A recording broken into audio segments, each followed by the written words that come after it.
Hello guys, तो आज हम बात करने जा रहे हैं कॉन्ट्रैक्ट ऑफ बेलमेंट के बारे में, जो कि इंडियन कॉन्ट्रैक्ट एक्ट का एक पार्ट है। सो वीडियो को शुरू करने से पहले आप लोगों से एक हम्बल रिक्वेस्ट है, प्लीज चैनल को सब्सक्राइब कर दो, वीडियो को लाइक कर दो एंड कमेंट एंड शेयर करना मत भूलना। So let's start. तो देखो, बेलमेंट होता क्या है, सबसे पहले हम इसके बारे में जानेंगे। Bailment comes from a French word baler. Bailment एक फ्रेंच वर्ड से आया है जिस जो कि है बेलर। इसका मतलब है delivering the things under a contract. एक कॉन्ट्रैक्ट के तहत सामान को डिलीवर करना। The contract of delivery of goods from one person to another. एक इंसान का सामान दूसरे इंसान के पास पहुंचाना किसी स्पेसिफिक पर्पस से, इस प्रॉमिस के साथ कि जैसे ही पर्पस पूरा होगा आपका सामान वापस कर दिया जाएगा, उसे बेलमेंट कहा जाता है। Person who deliver the good, जो अपना सामान डिलीवर कर रहा है वो बेलर कहलाता है। Person who receive the good, जिसको कि सामान मिल रहा है, वो बेली कहलाता है। फॉर एग्जाम्पल, ए ने अपने कपड़े स्टिच करने के लिए, ए ने एक शर्ट स्टिच करने के लिए दी टेलर को, ठीक है, तो वो हमारा कॉन्ट्रैक्ट ऑफ बेलमेंट है कि ए ने डिलीवर कर दिया अपना सामान किसको, टेलर को। और टेलर का क्या पर्पस है यहाँ पर, टेलर का काम है कि स्टिच कर दे, और जैसे स्टिच हो जाएगी वो गुड्स वापस दे देगा, वो हमें शर्ट सिल के वापस दे देगा। ठीक है, तो यहाँ पर ए कौन हुआ, बेलर हुआ, और टेलर कौन हुआ, बेली हुआ। ठीक है, नेक्स्ट टॉपिक अब हमारा आता है एसेंशियल्स ऑफ वैलिड बेलमेंट की वैलिड बेलमेंट कब होगी, बेलमेंट सही होने के लिए क्या क्या चीजें पूरी होनी चाहिए। नंबर 1, डिलीवरी ऑफ पोजेशन, कि जो सामान हमारे पास है ना उसकी डिलीवरी प्रॉपर होनी चाहिए, और उसी चीज की डिलीवरी होनी चाहिए जिस पे कि हमारा अधिकार है। ठीक है, अगर हमने फॉर एग्जाम्पल गाड़ी क्लीन करने के लिए दी है, तो वो गाड़ी हमारी ही होनी चाहिए, तभी वो बेलमेंट कहलाएगा। ठीक है, नेक्स्ट आता है कॉन्ट्रैक्ट बिटवीन पार्टी, दोनों पार्टीज के बीच में कॉन्ट्रैक्ट होना चाहिए। जैसे अभी हमने एग्जांपल लिया था कि ए ने टेलर को शर्ट सिलने के लिए दी है, तो वो बेलमेंट है। अब क्या होता है कि ए क्या होता है, अपना कपड़ा रखे आता है वहां पर जाकर के, और टेलर को बताता ही नहीं कि सिलना है, क्या करना है, क्या नहीं करना। अब उनके बीच में बातचीत नहीं होना, कॉन्ट्रैक्ट नहीं होना, तो वो बेलमेंट नहीं है। ठीक है, नेक्स्ट पॉइंट आता है delivery for some purpose, delivery सामान की किसी न किसी मकसद से होनी चाहिए। जैसे अगर हम उसको कपड़ा देकर आए थे तो शर्ट सिलने के लिए देकर आए थे ना, तो यहाँ पर पर्पस होना चाहिए, तभी बेलमेंट होगा। फोर्थ पॉइंट आता है कि रिटर्न ऑफ गुड, पर्पस के कंप्लीट होते ही सामान वापस हो जाना चाहिए। अगर सामान वापस नहीं होता है तो वो बेलमेंट नहीं कहलाएगा।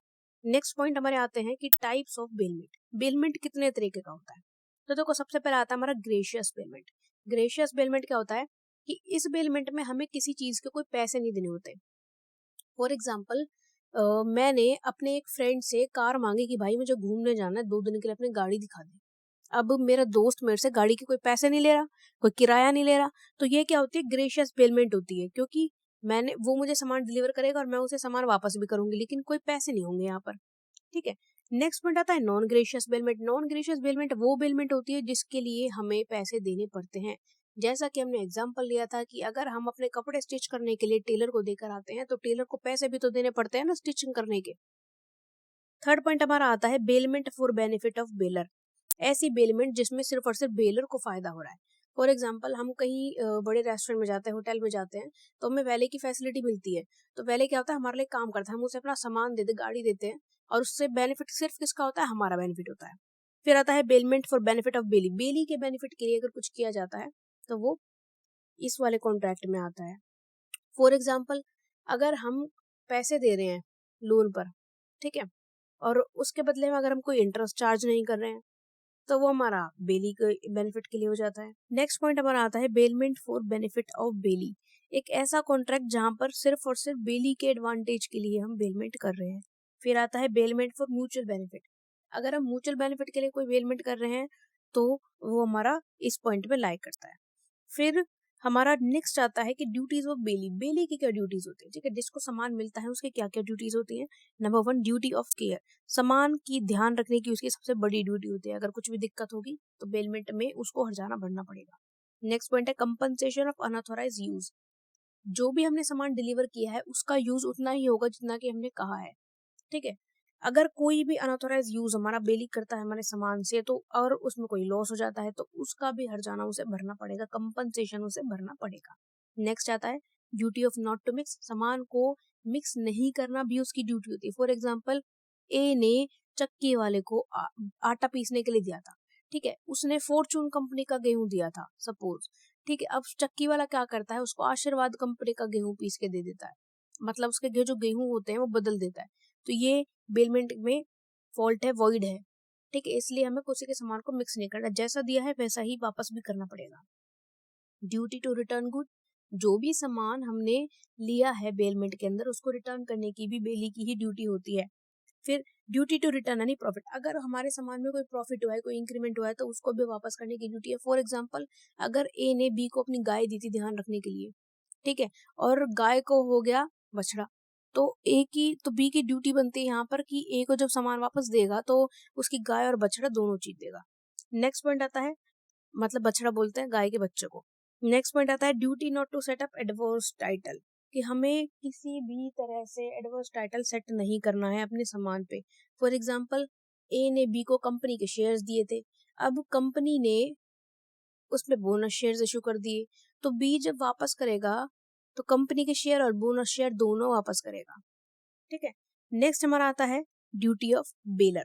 अब बेलर की क्या ड्यूटी होती है, जो सामान दे रहा है बेलर उसकी क्या ड्यूटी होती है, ड्यूटी टू डिस्क्लोज फॉल्ट, अगर उसके डिलीवर किए हुए सामान में कोई भी फॉल्ट है तो वो उसको बताना पड़ेगा डिलीवर करने से पहले, ठीक है। फॉर एग्जाम्पल, अगर ए ने अपना घोड़ा दिया है ध्यान रखने के लिए कि भाई मैं घूमने जा रहा हूँ, इतने इतने रुपए ले लियो मेरे से और मेरे घोड़े का ध्यान रख, तो उसे ये बताना पड़ेगा कि घोड़े में ये डिफॉल्ट है, इससे तुम्हें चोट भी पहुंच सकती है, ठीक है। अगर नहीं बताता है तो जो भी लॉस होगा उसके लिए उसको कंपनसेशन देना पड़ेगा। नेक्स्ट पॉइंट आता है duty to bear extraordinary cost, जो भी ज्यादा खर्चे आते हैं उसके सामान को हैंडल करने के लिए उसके पैसे बेलर को देने पड़ेंगे। जैसा कि मैंने अभी बताया कि उसने घोड़ा दे दिया ध्यान रखने के लिए, अब घोड़े के ऊपर बड़ा ज्यादा खर्चा हो गया भाई, अब जितना ज्यादा खर्चा हुआ है वो सारा का सारा बेलर भरेगा, ये उसकी ड्यूटी है। Duty to receive back goods, अपना सामान को वापस लेने की ड्यूटी भी बेलर की, उसका पूरा अधिकार है, पूरी ड्यूटी बनती है उसका कि अपना सामान वापस लेके जाए, ऐसा नहीं है कि घोड़ा दे दिया ध्यान रखने के लिए तो वापस ही नहीं लेने गया, ठीक है। नेक्स्ट पॉइंट हमारा आता है duty to indemnify bailee for any loss, अगर बेली ने किसी भी रीजन से हमारा घाटा कर दिया है, हमारे सामान को डिस्ट्रॉय किया है, तो बेलर की ड्यूटी बनती है कि वो अपने कॉन्ट्रैक्ट को इंडेमनीफाई कर दे, खत्म कर दे और कंपनसेशन वसूल ले। Next point, duty to indemnify bailee for permanent termination, अगर हमारा बेली ने टर्मिनेशन कर दिया है, मतलब कॉन्ट्रैक्ट को खत्म कर दिया है और उसकी वजह से बेलर को कोई घाटा हो गया है, तो जितना भी घाटा हुआ है बेलर को पूरा अधिकार बनता है कि वो उससे कंपनसेट करे। फिर ड्यूटी टू बियर लॉस, ये मैं आपको फर्स्ट पॉइंट से बताते हैं कि जो भी लॉस बेलर को होता है, बेली को होता है सॉरी, जो भी लॉस बेली को होता है, फिर चाहे वो ज्यादा खर्चा करना हो किसी भी तरह का हो, वो बेलर को पे करना पड़ेगा। फिर हमारा पॉइंट आता है राइट ऑफ बेली, बेली के क्या अधिकार होते हैं, रिटर्न और डिलीवरी ऑफ गुड्स, सामान को रिटर्न करना बेली की सबसे पहला अधिकार होता है। फिर फाइल सूट टू कोर्ट, अगर कोई भी मिसकंसेप्शन आता है, कोई भी हानि होती है, ठीक है, कोई भी गलत चीज होती है, तो बेली को अधिकार है कि वो अपने अधिकार को मानने के लिए, मांगने के लिए और अपने घाटे को कंपनसेट करने के लिए कोर्ट में सूट फाइल कर सकता है। Third point, right to recover charges, उसको ये पूरा अधिकार है कि जितने भी चार्जेस उस सामान को हैंडल करने में लगे हैं वो बेलर से ले ले। राइट टू लियन, बेली के पास राइट टू लियन भी होता है। राइट टू लियन क्या होता है कि अगर बेली का कुछ खर्चा हो जाता है या लॉस हो जाता है और बेलर खर्चा देने से मना कर देता है, तो वो उस सामान को तब तक रिटर्न नहीं करेगा जब तक उसके पूरे पैसे वसूल ना हो जाए। अब हम बात करते हैं बेलर के राइट की। तो बेलर को जो अधिकार होता है उसमें सबसे पहले आता है इन्फोर्समेंट, बेलर को पूरा अधिकार है कि वो बेली को अपना काम करने के लिए इन्फोर्स करे। जैसा कि मैंने बताया था कि हमने अगर टेलर को शर्ट दी है सिलने के लिए तो हम उसको फोर्स कर सकते हैं कि मेरी शर्ट सिल करके दे मुझे, ठीक है। नेक्स्ट, टर्मिनेशन ऑफ बेलमेंट, अगर कुछ भी हमें गलत लगता है या फिर हम उसके काम से खुश नहीं है तो हम बेलमेंट को टर्मिनेट भी कर सकते हैं। हम टेलर से जा करके अपना जो शर्ट का कपड़ा है वो वापस ला सकते कि रहने दे भाई, तुझे नहीं सिलनी तो मुझे मेरा कपड़ा वापस दे दे, मैं किसी और से सिलवा लूंगा। फिर to demands good back at any time, अगर हमने अपना सामान उसे दिया है तो हम किसी भी वक्त उससे वापस मांग सकते हैं। नेक्स्ट आता है file suit against a wrong door, कि अगर कुछ भी गलती वो कर देता है तो हम उसके खिलाफ केस भी डाल सकते हैं। फॉर एग्जाम्पल, हमने अपनी गाड़ी सही करने के लिए दी थी गैरेज वाले को, अब गैरेज वाले ने गाड़ी सही करने की वजह सारी बर्बाद कर दी, तो हम अपने कंपनसेशन के लिए कोर्ट में केस भी डाल सकते हैं। फिर हमारा आता है टर्मिनेशन ऑफ बेलमेंट, बेलमेंट किस किस तरीके से टर्मिनेट होती है। फिर आता है सबसे पहला पॉइंट आता है एफ्लक्स ऑफ टाइम, देखो एक टाइम पीरियड होता है पर्टिकुलर काम को करने के लिए, उसके बाद बेलमेंट खत्म हो जाती है, ठीक है। जैसे कि मैंने अपने दोस्त से गाड़ी मांगी थी 2 दिन के लिए, तो 2 दिन खत्म होने के बाद बेलमेंट भी खत्म हो जाएगी। फिर आता है फुलफिलमेंट ऑफ पर्पस। जैसे ही बेलमेंट का पर्पस खत्म हो जाता है तो हमारा बेलमेंट भी टर्मिनेट हो जाता है। फिर आ जाता है इनकंसिस्टेंट यूज ऑफ गुड। अगर हमारे गुड्स को लगातार यूज किया जा रहा है, इनकंसिस्टेंटली गलत तरीके से यूज किया जा रहा है, तो भी हम बेलमेंट को टर्मिनेट कर देते हैं। फिर डिस्ट्रक्शन ऑफ सब्जेक्ट मैटर। जिस चीज के लिए हमने बेलमेंट दी थी, अगर वो चीज ही खत्म हो जाए, फॉर एग्जाम्पल मैंने गाड़ी सही करने के लिए दी थी और कुछ इंसिडेंट हो जाए और मेरी गाड़ी ही जल जाए या खत्म हो जाए, तो हमारा बेलमेंट खत्म हो जाता है। Death of any party. Baler या बेली में से किसी भी पार्टी की डेथ हो जाती है तो बेलमेंट खत्म हो जाता है। Termination by bailor. अगर बेलर ही किसी कारण से